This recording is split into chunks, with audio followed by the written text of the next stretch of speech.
Hello, and welcome to Is It Crap, episode 2. Today's episode is about the Lego Movie. Um, so it's a pretty good movie. It's actually one of those movies that I actually had no interest in prior to seeing it, but I actually am glad I saw it.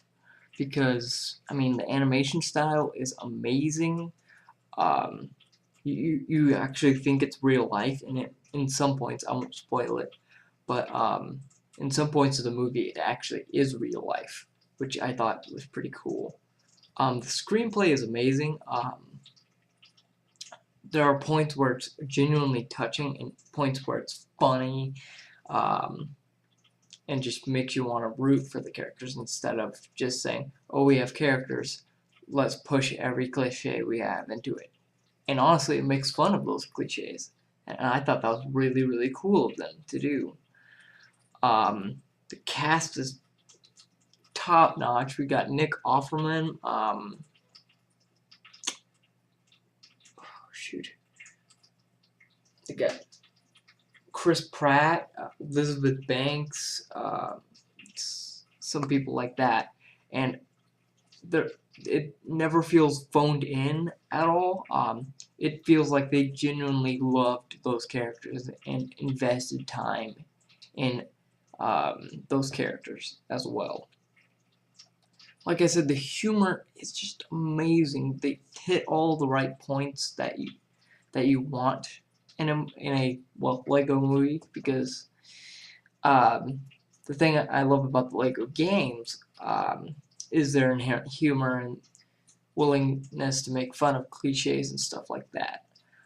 The music, it was really good. However, I think everyone's gonna come out of this movie saying everything is awesome, and I'm like, okay, I get it, and I actually love how they use that song in in tandem with the theme of the movie of being a movie going against the flow and not bowing to stuff like that and being unique, which I thought was pretty cool. Also, what I really liked about the movie is it didn't just um, go to one place and say, okay, we're done.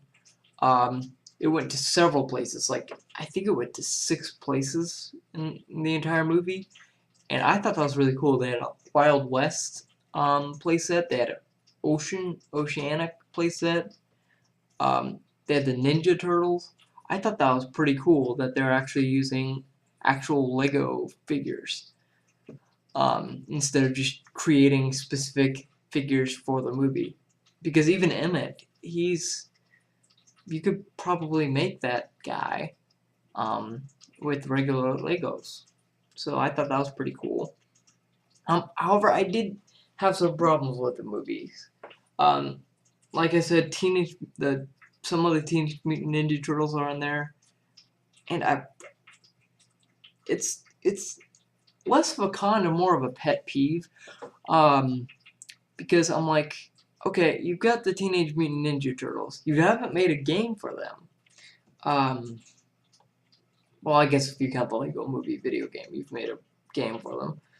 But I just felt like the cameos were very wasteful. They didn't really do anything with them. They were just side characters, which, on all intensive purposes, that's what a cameo is. Just somebody who pops up in a movie, like Nick Fury in all the movies before Avengers 1 came out, and Phil Coulson in every movie before Avengers came out. That's all. But what I liked about those cameos is that they were actually purposeful. Phil Coulson was actually there to set forth the Avengers, and so was Nick Fury. That's why I loved those cameos. But it just felt like they were very wasteful with that. And I hope in Lego Movie 2, which I think has been greenlighted for 2017, I think. I hope they actually use those characters in a meaningful way instead of just saying, hey, we got characters, we got characters. And also, a character that I don't think exists in the LEGO universe is some cat called Princess Unikitty. What I'm sure that's just for the kids, uh, the kid demographic, but that just made me want to vomit. Um, I I know she's played by Alison Brie, um, but it just I did not like that part of the movie or any part where she was in there, but I did like her character development where she went from like oh go happy all the time and then went to mad. Um, but I really hope they do something else with this character and the all kitty characters because while the Lego Movie is ultimately a kids movie, I think like Toy Story and like every Pixar movies, which I'm glad I can compare this to. Um, Trying to think of a better thing, but I can't. Um, they all had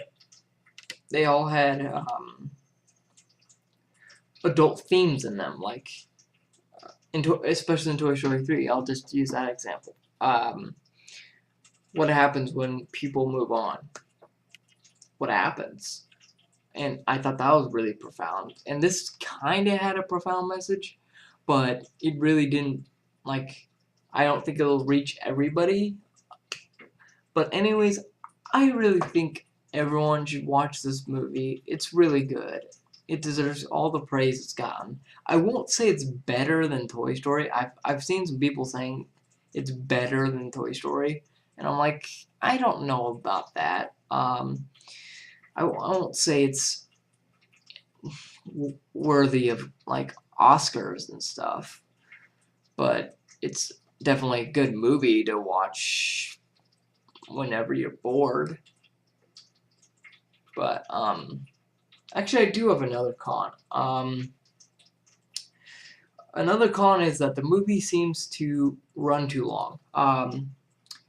It's almost seems akin to like a Transformers movie where it's so fun to watch, but when you're trying to keep up with everything that's happening because it's moment by moment by moment instead of just okay one big plot line, um, that's kind of a detriment to the movie because kids will fall asleep to this. But anyways, my verdict is that you buy it on Blu-ray, or DVD or collector's edition, whatever is your style of purchasing platform, I guess. But I would highly recommend this movie. Like I said, it's not better than Toy Story because it doesn't really. Yes, it's an excellent movie, but it's still not deserving of Oscars and stuff like that. But anyways, let me know what you thought about Lego Movie if you've seen it down below. And then I guess you gotta do your normal stuff. But anyways, that is all for Is It Crap episode 2, and I will see you on the next episode. Bye bye.